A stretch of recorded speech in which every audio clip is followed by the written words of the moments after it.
তো hello everyone, স্বাগত সবাইকে এডুয়া বাংলা অফিসিয়াল ইউটিউব চ্যানেলে। তো আশা করছি তোমরা থাম্বনেল দেখে বুঝে গেছো যে আমাদের টার্গেট কি। আমাদের টার্গেট হচ্ছে 2025 এবং 26-এ কোনো একটা সরকারি চাকরি পেতে হবে। এবার কি কি পরীক্ষা হয় সেটা 2025 এবং 26-এ হবে। সবার আগে দেখো যে পরীক্ষাগুলো আছে সেটা কি আছে। তোমার রেলওয়ে আছে। রেলওয়েতে কি কি পরীক্ষা আছে? তোমার এনটিপিসি আছে, এলপি আছে, গ্রুপ ডি আছে। তিনটে পরীক্ষা এখানে হয়ে গেল। দ্বিতীয় নম্বর পজিশনে আছে সেটা হচ্ছে এসএসসি। এসএসসিতে কি কি পরীক্ষা আছে? সিজিএল আছে, সিএইচএসএল আছে, এমটিএস আছে, সিপিইউ আছে এবং আরও কিছু এমটিএস এর কিন্তু এমটিএস বলছে আরও কিছু এসএসসি পরীক্ষা রয়েছে। তৃতীয় নম্বর, যেখানে তুমি 6 মাসের মধ্যে তোমার চাকরি পাক্কা, যেখানে তোমার 6 মাস, 6 মাসের মধ্যে চাকরি পাক্কা, সেটা হচ্ছে ব্যাংকিং, সেটা হচ্ছে ব্যাংক বা ব্যাংকিং সেক্টর। এবার দেখো আমি তোমাদের বলছি যে যদি আমাদের টার্গেট থাকে যে শর্ট টার্মের মধ্যে আমাকে কোনো না কোনো একটা গভর্নমেন্ট সার্ভিস পেতেই হবে পেতেই হবে। বাড়িতে খুব সমস্যা হচ্ছে, ফাইন্যান্সিয়াল সমস্যা, বা তুমি যেখানে অলরেডি জব করছো সেখানে হয়তো অত ভালো স্টেবিলিটি নেই, ওয়ার্ক প্রোফাইল ভালো না। তো সেই ক্ষেত্রে আমরা কি করতে পারি? দেখো স্বপ্ন কিন্তু সবার থাকে যে আমি কোনো একটা এসএসসি সিজিএল এর মতন এক্সাম ক্লিয়ার করব, ইউপিএসসির মতন এক্সাম ক্লিয়ার করব। বাট সেই স্বপ্নটাকে সাকার করার জন্য বা সেই স্বপ্নটাকে রিয়েলিটিতে আনার জন্য কিন্তু সময় সময় লাগে অনেক বেশি। তার কারণ তুমি যদি ভাবো ইউপিএসসির ক্ষেত্রে বা যদি স্বপ্ন থাকে আমি আইএএস অফিসার হবো বা আইপিএস অফিসার হবো, এটা কিন্তু লং টার্ম ব্যাপার। সিলেবাসটা কমপ্লিট করতে কিন্তু 1 থেকে 1.5 বছর লেগে যায়।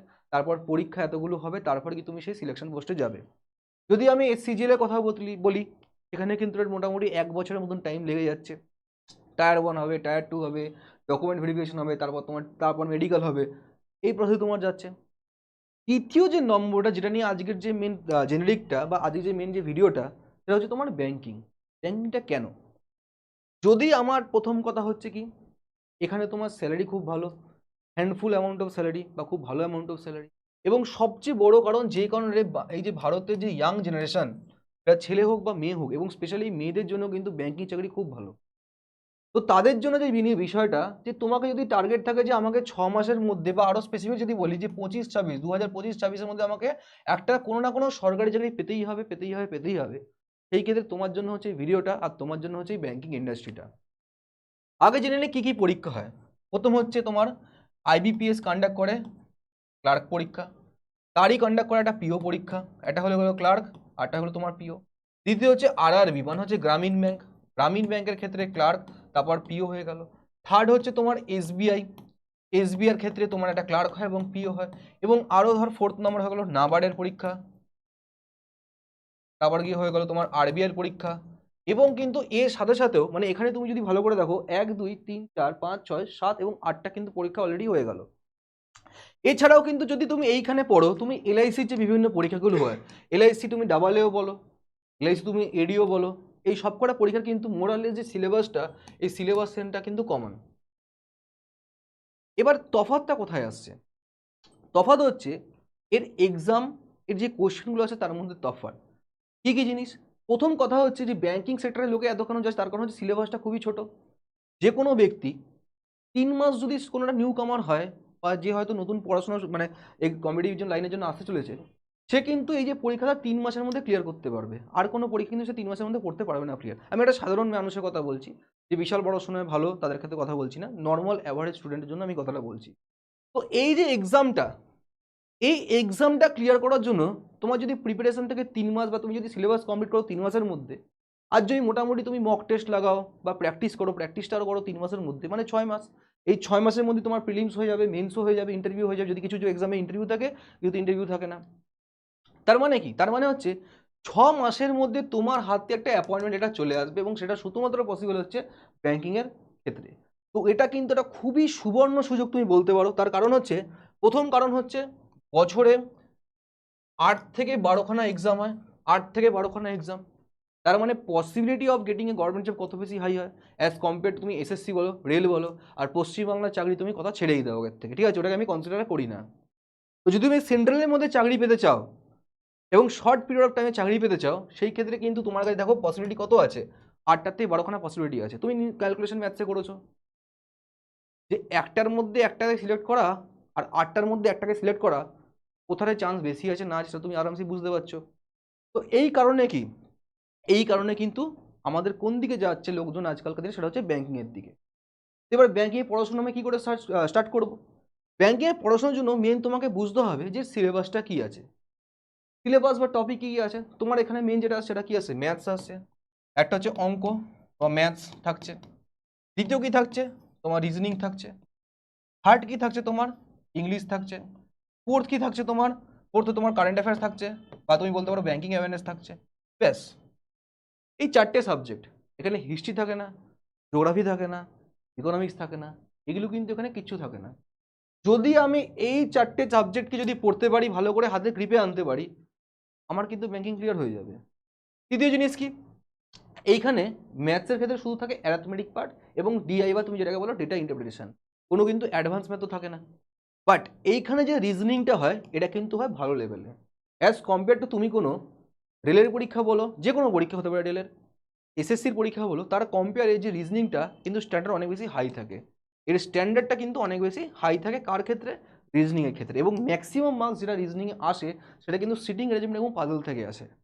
তো যদি তোমাকে ব্যাংকিং ক্লিয়ার করতে হয়, এবং কিন্তু এই প্রত্যেকটা কিন্তু সেকশনাল কাট অফ আছে, তার মানে কি ওভারঅল কাট অফ ক্লিয়ার করার সাথে সাথেও কিন্তু তোমাকে সেকশনাল কাট অফেও কিন্তু ক্লিয়ার করতে হবে।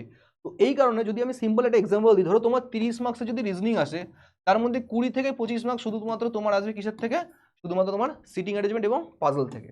তা আমি কি, ব্যাংকিংয়ের সবচেয়ে বেশি কারণ হচ্ছে যে এখানে কিন্তু ইউ অলরেডি নো যে কোথা থেকে কত মার্কসের পরীক্ষা আসবে, বাট শুধু আমাকে কি করতে হবে, সেই অনুযায়ী আমাকে প্র্যাকটিসটা প্রচুর পরিমাণে করতে হবে। প্র্যাকটিসটা কিন্তু আমাকে বহুভাবে করতে হবে। এবার ধরো তুমি ব্যাংকিং ক্লিয়ার করে নিলে, একটু রাউন্ড বলে দিই যে কেমন কেমন রাউন্ড হয়। মেনলি দু রকম টাইপের পোস্ট হয়।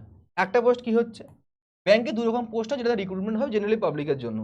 একটা হচ্ছে ক্লার্ক লেভেল, একটা হচ্ছে পিও লেভেল। পিও মানে হচ্ছে তুমি বলতে পারো অফিসার র্যাঙ্ক। একটা হচ্ছে অফিসার র্যাঙ্ক, একটা ক্লার্ক লেভেল। অফিসার র্যাঙ্কের ক্ষেত্রে কি হয়, তুমি প্রথমে কি দিলে, প্রিলিমস দিলে, প্রথমে তুমি প্রিলিমস দিলে, তারপর তুমি মেন্স দিলে। মেন্স দেওয়ার পর হয় হচ্ছে এটা এলপিটি। এলপিটি মানে হচ্ছে ল্যাঙ্গুয়েজ প্রফিসিয়েন্সি টেস্ট। এলপিটি মানে কি, ল্যাঙ্গুয়েজ প্রফিসিয়েন্সি টেস্ট। মানে মানে হচ্ছে তুমি যে স্টেটের জন্য তুমি ফর্ম ফিল আপটা করছো, তুমি যদি পশ্চিমবাংলার জন্য ফর্ম ফিল আপ করে থাকো, তোমায় কিন্তু বাংলা লিখতে জানতে হবে, বাংলা পড়তে জানতে হবে, বাংলা বলতে জানতে হবে। এই তিনটের মধ্যে তুমি যদি একটাও না পড়ো, সেই ক্ষেত্রে কিন্তু তুমি সিলেকশন থেকে বেরিয়ে যাবে। যদি তুমি প্রিও ক্লিয়ার করে থাকো, মেন্সও ক্লিয়ার করতে ভালো মার্কস, বাট স্টিল যদি তুমি এখানে আটকে যাও, তোমার কিন্তু সিলেকশন আটকে যাবে। এই কারণে যে কোনো স্টেট থেকে ভরসা না কেন, খুব ভালো করে কিন্তু সব কিছু দেখে নেবে, আর সেই স্টেটের ল্যাঙ্গুয়েজের কিন্তু তোমার লিখতে পড়তে এবং বলতে কিন্তু জানতে হবে। তৃতীয় হচ্ছে অফিসার র্যাঙ্ক। অফিসার র্যাঙ্কের ক্ষেত্রে কি হয়, সেম, প্রিলিমস ক্লিয়ার করলে, মেন্স ক্লিয়ার করলে, তারপর কি করবে, থার্ড হয় ইন্টারভিউ। কিছু কিছু পরীক্ষা তোমাদের জিডি রাউন্ডও থাকে, কিছু তো ইন্টারভিউ থাকে, কিছু জিডি থাকে, এবং সবকটা স্টেপে কিন্তু তোমার ডকুমেন্ট ভেরিফিকেশনও কিন্তু থাকছে। কোনো বি স্টেপে যদি তোমার এখানে ভুল হয়ে যায়, তাহলে কিন্তু তোমার এলিমিনেট হয়ে যাবে তুমি, ঠিক আছে। তুমি দেখো 3টে থেকে 4টে ম্যাক্সিমাম রাউন্ড আছে, এবং 6 মাসের মধ্যে সিলেকশন। এই টোটাল যে প্রসেসটা হয়, এই টোটাল প্রসেসটা তোমার লাগে হচ্ছে 2 থেকে 2.5 মাস, 2-3 থেকে 3 মাসের মধ্যে তোমার সম্পূর্ণ প্রসেস কিন্তু কমপ্লিট হয়ে যায়, ঠিক আছে। তার মানে কত ফার্স্ট তুমি চাকরি পাচ্ছ। এবার আমি কেন বললাম যে ব্যাংকিং, তার পিছনে মেন কারণ হচ্ছে, ধরো তুমি ব্যাংকিং ক্লিয়ার করলে, অ্যাডভান্টেজটা কি আছে, ব্যাংকিং ধরো তুমি ক্লিয়ার করলে, প্রথম জিনিস কি, তুমি কিসে স্ট্রং হয়ে গেলে, ম্যাথসে বা কমার্সে স্ট্রং হয়ে গেলে, তোমার রিজনিং পার্টটা স্ট্রং আছে, তোমার ইংলিশ পার্টটা স্ট্রং আছে। এবার ধরো তুমি ব্যাংকিং পেয়ে গেলে, তোমার এখানে স্যালারি কত থাকে, যে ক্লার্ক লেভেল তার যে স্যালারি 30 থেকে 40 হাজার টাকার মধ্যে থাকবে, যে অফিসার র্যাঙ্ক তার 70 থেকে 1 লাখ টাকার মধ্যে স্টার্টিং স্যালারি থাকছে। তার মানে কি, ধরো কোনো একটা ব্যক্তি, কোনো একটা ছেলে বা কোনো একটা মেয়ে, বা আরও ভালোভাবে তুমি যদি বলি কোনো একটা অ্যাসপিরেন্ট, সে চাইছে যে গ্র্যাজুয়েশনের পর আমি একটা ভালো পরিমাণ অর্থ তার দরকার, তাও সরকারির থেকে টাকাটা দরকার, সরকারের থেকে টাকাটা দরকার। সেই ক্ষেত্রে যদি চাও মাসে বেতন 70-80 হাজার টাকা, 80 হাজার টাকা তোমাদের অ্যাকাউন্টে ক্রেডিট হোক, তোমাদের কিন্তু এই এক্সামটা ক্লিয়ার করতে পারবে। যেই তোমার এক্সাম ক্লিয়ার হয়ে গেল, তুমি ফাইন্যান্সিয়াল সাপোর্ট পেয়ে গেলে, সেই ক্ষেত্রে তুমি কি করতে পারো, তোমার যেটা স্বপ্ন, তুমি সেই স্বপ্নের পরীক্ষার জন্য প্রিপারেশন করতে পারো। তুমি এসএসসি দিতে পারো, এসএসসি সিজিএল দিতে পারো তুমি, ঠিক আছে, প্রচুর লোক দিচ্ছে, এসএসসি সিজিএল দিতে পারছো তুমি। যদি তোমার মনে হয় তুমি ইউপিএসসি দেবে, তুমি ইউপিএসসি দিতে পারো। তোমার যদি মনে হয় তোমার ডাব্লিউবিসিএস দেবে, তুমি ডাব্লিউবিসিএস দিতে পারো, ঠিক আছে। তো এটা নির্ভর করে তোমার উপর, বাট এটা তোমাকে কি দিচ্ছে, এটা একটা তোমাকে ফাইন্যান্সিয়াল বুস্ট দিচ্ছে। ফাইন্যান্সিয়াল বুস্ট তার মানে তুমি ভাববে যে ধরো তোমার আজকে বয়স 25 বছর, 26 বছর, তাও তুমি প্রিপারেশন করতে চাইছো, বাট তোমাকে বাবা মার কাছে হাত পাততে হচ্ছে টাকার জন্য, সেটা খারাপ দেখায়। সেটা কিন্তু একটা বয়সের পর গিয়ে কিন্তু আর ভালো লাগে না, সেটা না তাদের দিতে ভালো লাগবে, না তোমার চাইতে ভালো লাগবে। এই পয়েন্ট অফ টাইমে কি হয় জানো, স্টুডেন্টসরা তারা ডিপ্রেশনে চলে যায়। তো এই জিনিসটা কিন্তু আমরা করবো না। তুমি দেখবে ইয়াং জেনারেশন, তুমি হয়তো অনেক ইউটিউবে অনেক ভিডিও দেখেছো, যে সবচেয়ে বড় প্রবলেম কি ভারতে জানো তো, যে আমাদের স্বপ্ন অনেক বড়, বাট এই স্বপ্নের পথে আমাদের কিন্তু সঠিক গাইডেন্স বা স্ট্র্যাটেজিও কিন্তু নেই।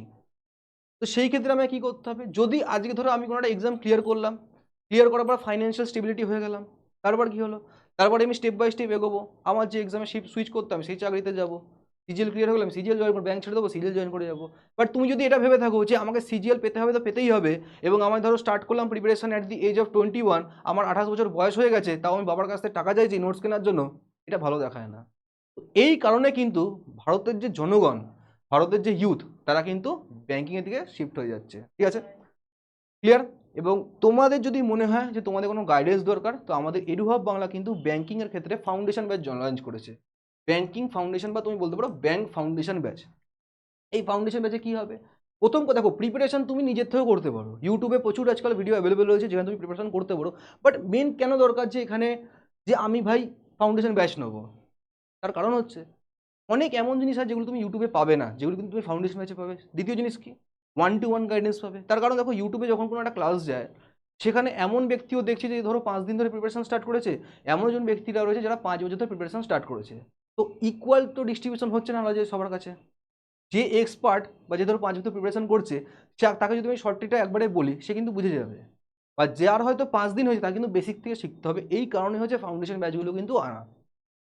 তো আমাদের ব্যাংক ফাউন্ডেশন ব্যাচ ভারতের অর্থনীতি কথা রেখেই, সবার কথা মাথায় রেখে বা পকেট ফ্রেন্ডলি করার জন্যই কিন্তু আমরা যে প্রাইসটা রেখেছি, সেটা রেখেছি 2,999। ঠিক আছে, প্রায় 3,000 টাকা। তোমার এইটার ক্ষেত্রে কী করতে হবে, আমাদের এডুহাব যে অ্যাপ্লিকেশনটা প্লে স্টোর থেকে ডাউনলোড করতে হবে, ইনস্টল করে যাবে স্টোর সেকশনে, সেই স্টোর সেকশনে দেখবে ব্যাংক ফাউন্ডেশন ব্যাচ রয়েছে, সেখানে দেবে প্রাইস একটু বাড়িয়ে লেখা রয়েছে। সিম্পল কি এটা কাজ করবে, একটা কুপন কোড লিখবে ED 235।